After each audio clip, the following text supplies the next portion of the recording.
Welcome to the Org Design Podcast. We're here in Milan at the EODF event. Myself, Tim Brewer, joining you as co-host, Dame Bramanis. I'm really excited to introduce Anissa Oukhiar, who is joining us. Anissa is the chair and one of the trustees of EODF, which is the European Organization Design Forum, and also host of the podcast Brainy and Beautiful. Anissa's got a wealth of experience and knowledge and stories to share with us about organization design, and is a really great supporter of the org design community. So we're really excited to have her on the podcast. Yeah. I'm welcome. so excited to be here, guys. Thank you. And it's so great that you're here doing what you do. Really appreciate it. Yeah. Not everyone's journey into org design is a straight line. I know you've got many years as an org designer. Were you at school, you're talking to your friends, they're like, I think I'll go and be a sports star, I'm going to go study law. You're like, To be honest, no, man. None of that. None of that. No, it's a typical millennial thing. This exposes also, even the millennial range is quite large, but exposes my generation, not really knowing what you want to do and not knowing what you would like to study. And I essentially liked psychology and a little bit of economics and political science and basically just all of those things that surround those disciplines. And I ended up, after 2 bachelors, I've ended up doing a master's that focused on organization studies and studied behaviors of people in teams and how you can influence that from a structural perspective and what you have to engineer in terms of business engineering and processes. But I was always fascinated in behavior. So for me, it was a natural thing coming out of that in terms of an academic background that I was like, okay, now what? I have no idea what I'm going to do. Honestly, zero clue. And I just ended up at a consultancy in the Netherlands, and there was an org design team there, and it resonated directly with what I studied. So I was like, okay, I guess it makes sense. I know all the theory, but I have no idea how to do it. So maybe this is a great place to learn how to do that. So that's how I ended up there. And I ended up really liking it, especially the collaborative part where you collaborate with a customer in a way where you're not necessarily the expert, but you really partner up, respecting and acknowledging the knowledge and expertise that the customer has in terms of understanding their business, but then bringing the neutral and objectivity and outside-in perspective and perhaps some theoretical and empirical knowledge of, have you tried this? And perhaps we can run a workshop like that, and that maybe will tickle some energy and pull it out of people that they end up collaborating with each other for a good purpose for the organization. So I ended up doing that, liking it, and now I do that in London. tell us about your story with EODF and how would you describe it to someone who's not been to an org design conference before? What makes this one special? I find that EODF as a community really is like the hippies of people who try to create change in organizations. It's not static, like people are fun. Connection is really an important value, and there's a sense of humility as well. It doesn't really matter how much experience you have or how long you've been in the field. There's this natural tendency for being curious, being open, and equally just having this humility where we have this unwritten rule of we don't sell what we do to each other, and we're just here to really learn and have a good time, basically. So for me, it's just a bunch of hippies together. That was the first experience I had. I was like, oh my God, I thought these people would be so serious, but they're actually quite fun. And it's so welcoming and inclusive in terms of different age groups, different ethnicities and countries across Europe.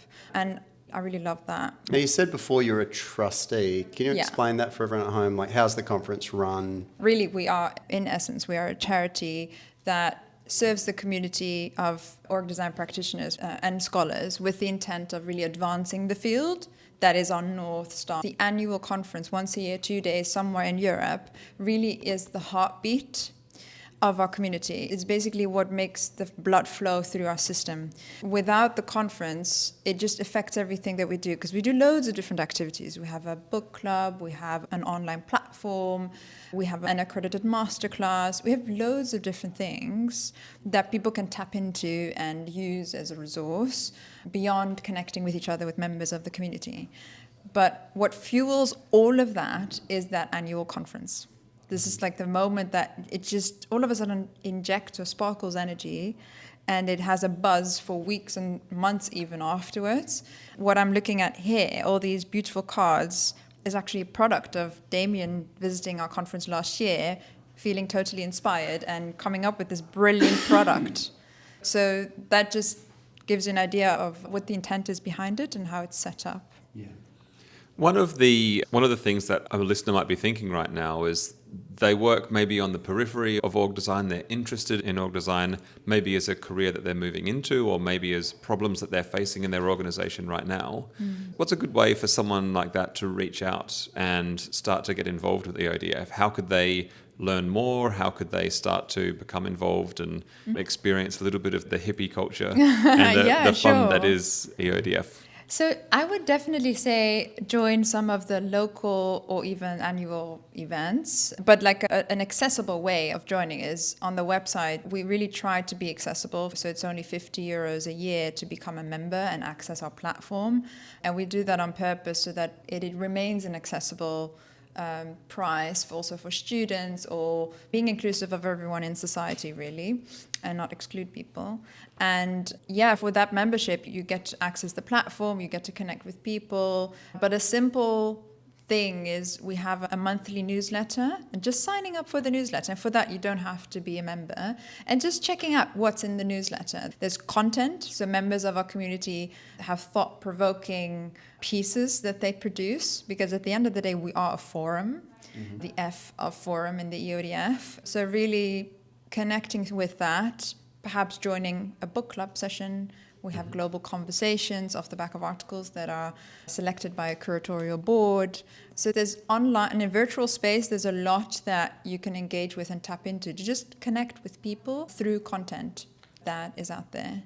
But definitely, I would just say, for me, how I got to know EODF, if I may share that for a moment, Absolutely. is that I was working with my old colleague Jeroen back in the Netherlands, and he at the time was the chair of EODF. And every month or so, he would share in the team like, oh yeah, I was there and there this weekend. He was always somewhere jet-setting across Europe, having board meetings and going to different events for EODF.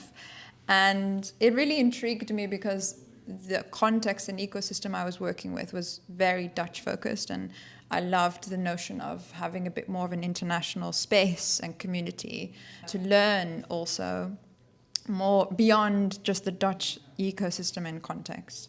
And there's nothing wrong with that, but it's just my appetite was to broaden that scope a little bit. And through that, I just kept pulling for, oh, can you tell me more about this event?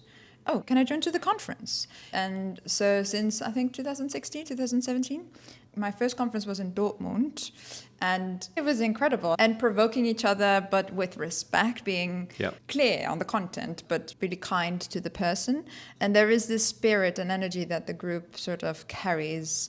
And I was very drawn to that because at the beginning of my career, I felt so insecure about what do I know? I have all these degrees, but what do I truly know? I have zero experience.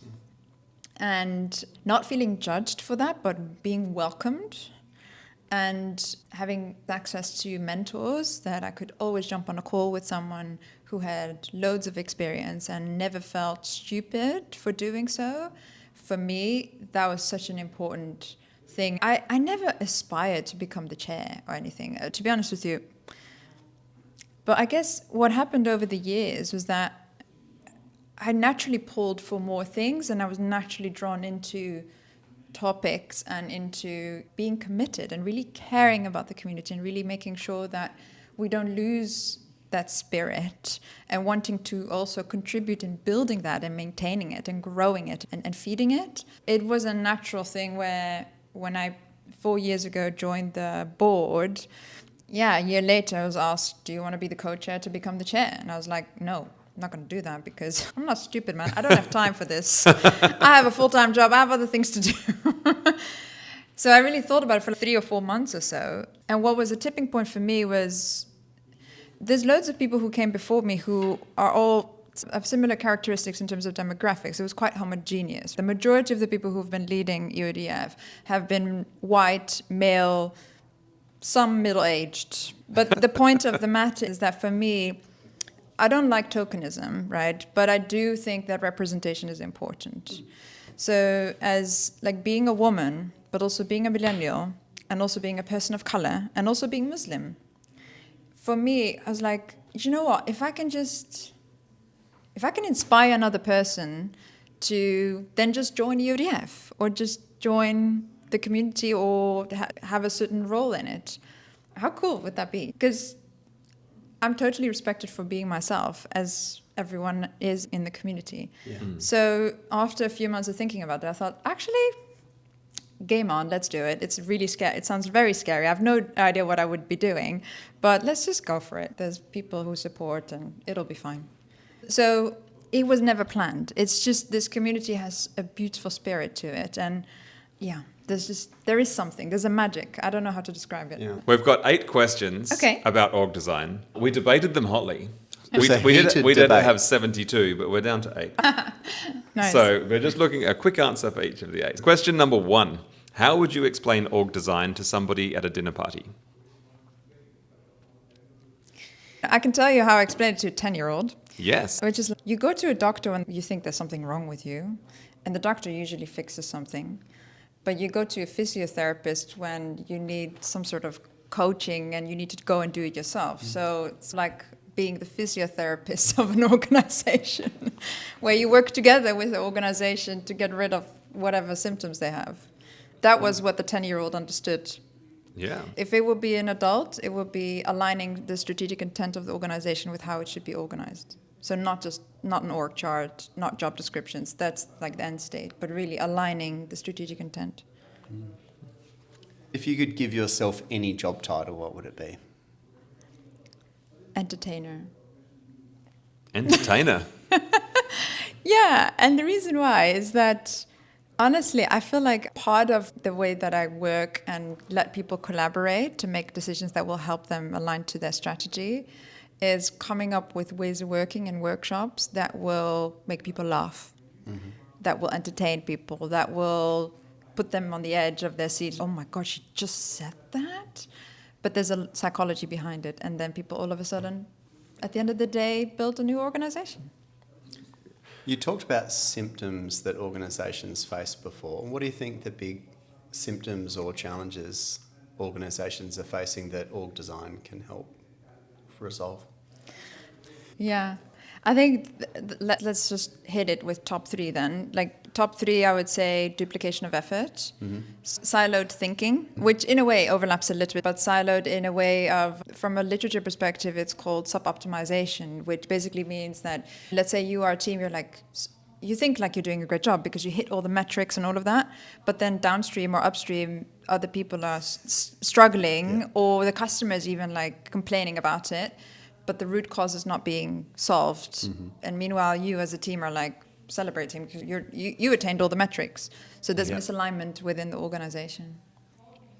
The third one is if people just don't behave in the way that you want them to behave, something is then not working in the way you are set up. So what behaviors are you rewarding? What is structurally set up rewarding behavior that, for example, encourages people to be selfish and attain their own objectives that will then discourage people to collaborate because there's competition. So yeah, there's a lot of that, I think, as well. How do you measure the success of org design? I'm still learning that.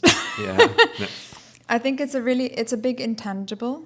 And it's, as one of the provocateurs, so the people who provoked our thinking by sharing an open story about his experience shared earlier today, is that it's a constant thing. It's not something that you can plan like a Kanban style or waterfall project where it starts and it ends. There's just a continuum. And this is where it overlaps with organizational development. So in terms of success, it's like, if you're not clear what car you're designing, for example, just give me a bloody car. But you're coming up with a Ferrari when you actually need a bus or something. Like, basic example. Yeah. Both are vehicles, but different purpose, right? Different maintenance also. If you're not maintaining it in the right way, or if it constantly requires maintenance, like every week you need to go and do the servicing, then surely something is wrong. But if it's like a once a year thing or twice a year, or it's like there's a cadence, there's a heartbeat or drum beat, but it's not constant, then I would say it's probably successful, but it's never 100% finished. I think that's a myth, to be really honest with you. What's an org design hack or a clever solution that you've seen implemented? Ooh. Just getting people in a room. Getting people in a room and just fire questions at them and just get out of their way. People are clever, and we need to trust that. So just get people in a room. It's so simple. What's the most effective way to get buy-in? Again, get people in a room. Because if you are part of the process and it makes sense, then that helps. And even if if you have an organization of thousands of people, then it's impossible to get everyone in the room. But there's ways in which you can engage with other people without it being an email and saying, hi, so next week your job's going to change. And by the way, half of your team has been made redundant. Like, there's so many different ways that you can engage with people, that it is a two-sided street and that it is genuine. And if I may, I saw also one of these cards that said the uncertainty. This really resonates with what I just said. It's also a way of how can you train people and let people get comfortable to deal with ambiguity? Because it's really uncomfortable. Yeah. I find it super uncomfortable. Yeah, and if you've got agency or if you've got accountability, then you feel ownership, you feel that you own that uncertainty as well. But sometimes you just need to go through that together. Orging every 3 years or the continuous org design culture? Where do you think org design is going? Where's the pendulum swinging to? Gosh, if I'm honest with you, I think it's swinging to the first one. I think it's not always, it has predominantly been there in the less than 10 years of experience that I have. So I think you'd have to ask one of the historians here with 3 or 4 decades of experience, which we have them, and we have them here. So answering your question from my humble experience, I think, again, the point of uncertainty and trying to figure out and navigate what AI could do for organizations, it steers it a little bit in that direction. The first continuum you raised, and then the other side of the continuum is more what I think we should be doing, basically. I think there needs to be, it's like you go to the gym, right? You train, and I think it's about people in the organization training and gaining the confidence that they can problem solve together without necessarily external people. Or it's weird to say that because I'm an external consultant, but I think then I've done a great job if they're like self-sufficient. We're really stoked that we've been able to have you on the podcast. We learn so much, and we're not super helpful for all the people that listen in and read the content as well. So thank you for joining us on the Org Design podcast. Damian, trusted co-host. Sadly, Amy couldn't make it here to Milan, so we're missing her in the podcast today. Not that you've been a great co-host. Thanks, Tim. No worries. You've been great too. Thanks. I actually have a question for you, by the way. Oh. How is it to be co-hosts? Because I have my own podcast and I do that stuff on my own. But how is it for you guys to do it together? Oh, it's really good because the things I don't like to do, someone else can do it. And me and Tim and Amy and Rory all have different skills and different interests. So it's really good styles. That we can share the load and rotate. Focus on the things that we love. Nice, very cool. Yeah. Cool. Thanks, guys. Yeah. Thank you. Thank you so See much. You, everyone. It's been great to chat with you. Bye. Ciao.